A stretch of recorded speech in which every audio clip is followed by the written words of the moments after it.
Now, if it exists, we want to find the inverse of this 3 by 3. We could use a pencil like we did in the last problem, but that is cumbersome. So this time, let's use Wolfram Alpha. So I'll show you how to use Wolfram Alpha to find the inverse.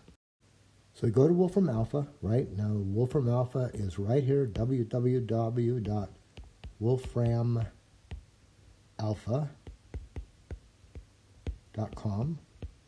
And in that blank field, you're going to type this. What is it you're trying to do? Not just type in what it is you're trying to do. You want the inverse of, all right, square bracket to open the matrix. Square bracket to open the first row. Negative 2, comma, 5, comma, 2. Square bracket to close the first row. Square bracket, no, comma.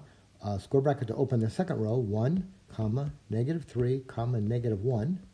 Square bracket to close the second row, square bracket to open the third row, negative 1, 2, and 1, square bracket to close the third row, and square bracket to close the entire matrix.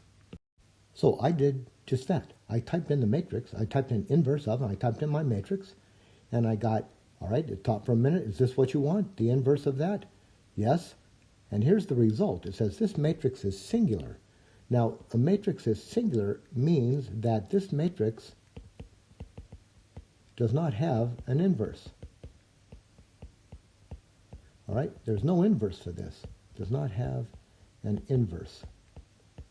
Or you could say that the inverse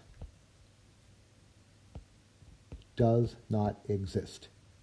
Now, this is similar to the number 0. It does not have a multiplicative inverse, right? 0 times anything is 0. You can't get to 1.